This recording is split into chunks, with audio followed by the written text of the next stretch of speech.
After having assimilated the monsters of totalitarianism, the ruling ideology of today goes further.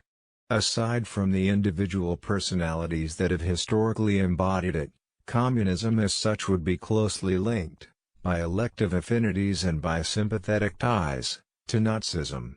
Conquest is the one most committed to that approach. He begins its demonstration by affirming with respect to Hitler, although he hated Jewish communism, he didn't hate communists. 985 The hostilities between the two political movements is only an illusion. What to say about this new thesis? Soon after coming to power, the Führer explains to the leadership of the armed forces that he first intends to liquidate the poison represented by pacifism, Marxism and Bolshevism.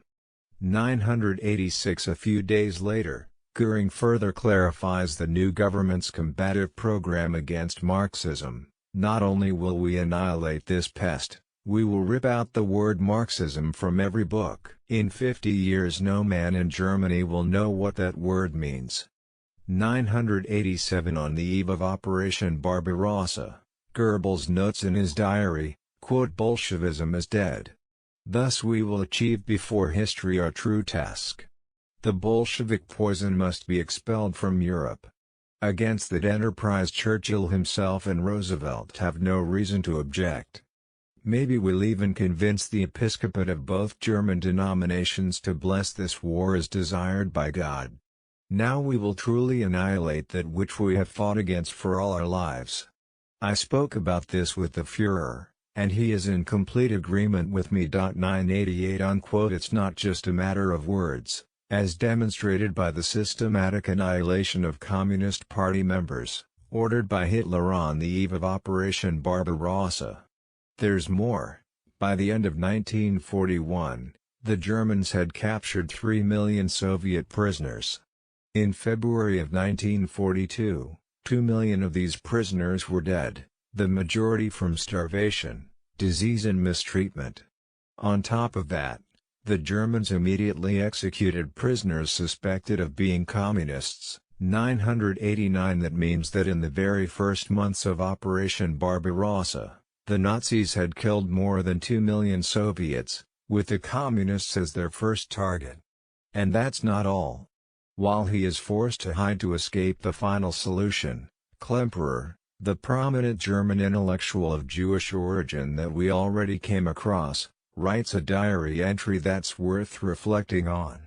It's August of 1942 and Zysikon makes use of the forced labor by Polish, French, Danish, Jewish and Russian workers. The conditions of the latter are particularly tough.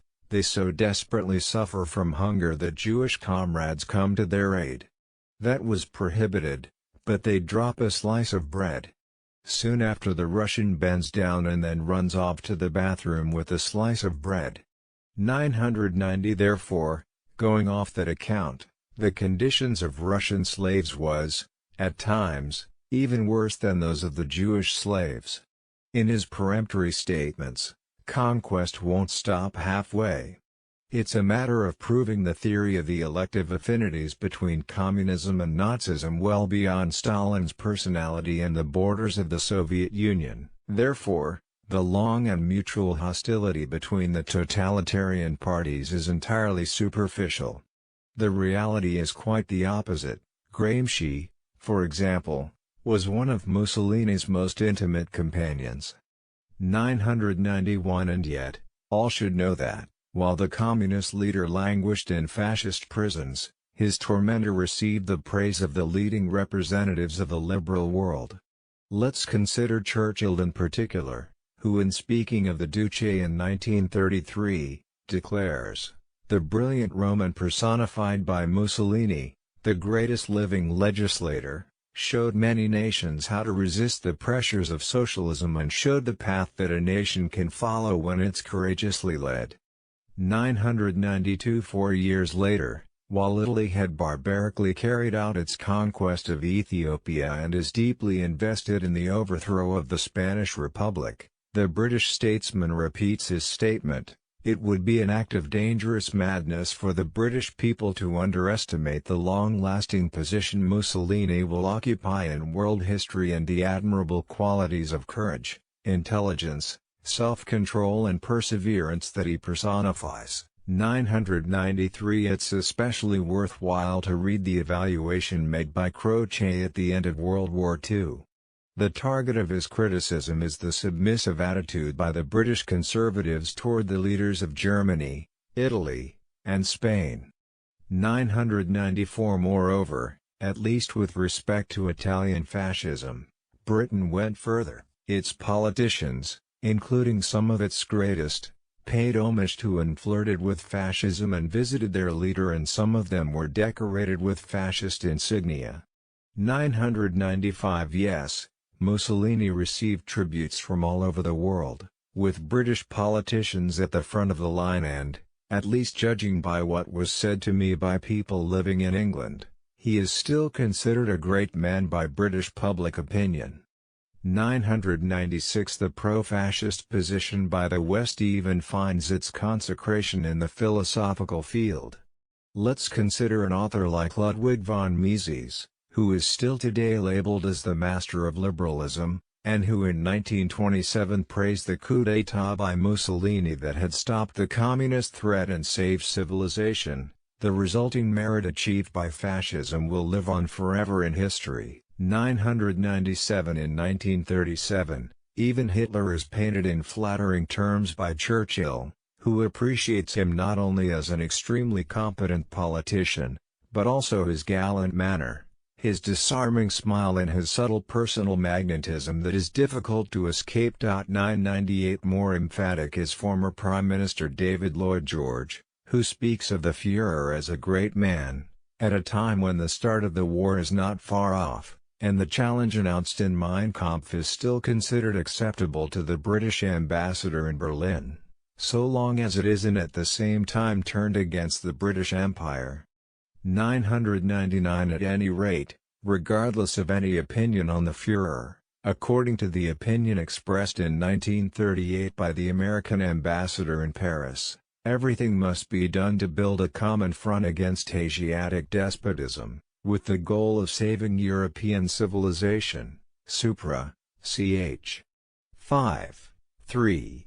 In his prison notebooks, Gramsci in 1935 instead writes, after the demonstrations of brutality and unprecedented ignominy of German culture dominated by Nazism, it's time for everyone to make note of how fragile modern culture really is. 1000 Finally, in completing his crusade that, aside from communism, also targets political currents in some way influenced by socialism, Conquest affirms, eugenics, with all its racist implications, was also popular among the Fabians.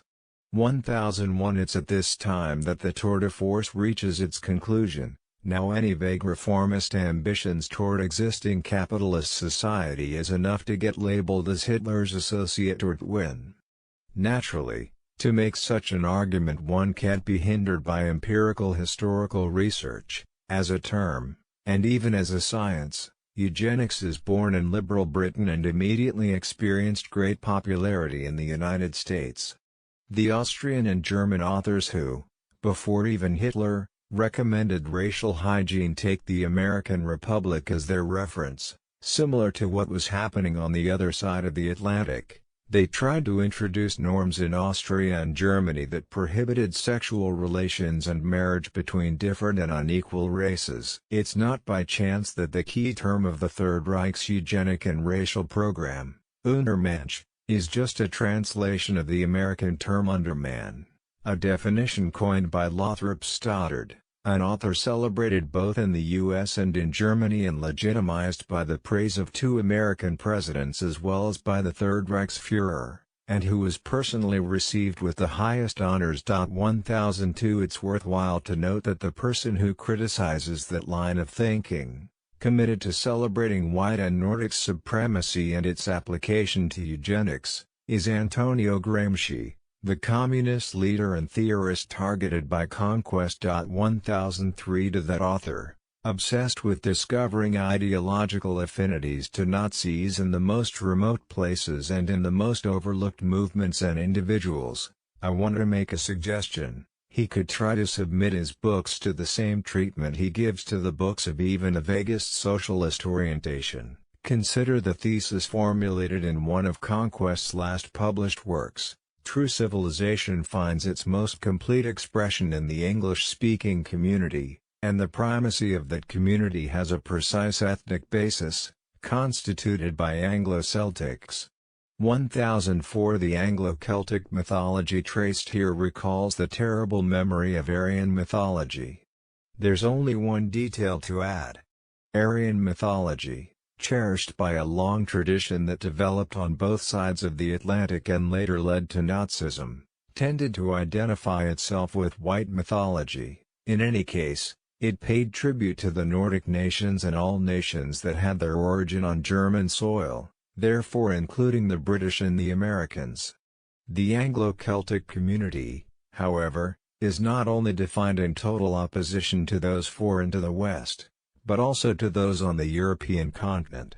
The club of truly civilized nations dear to Conquest is, without a doubt, more exclusive.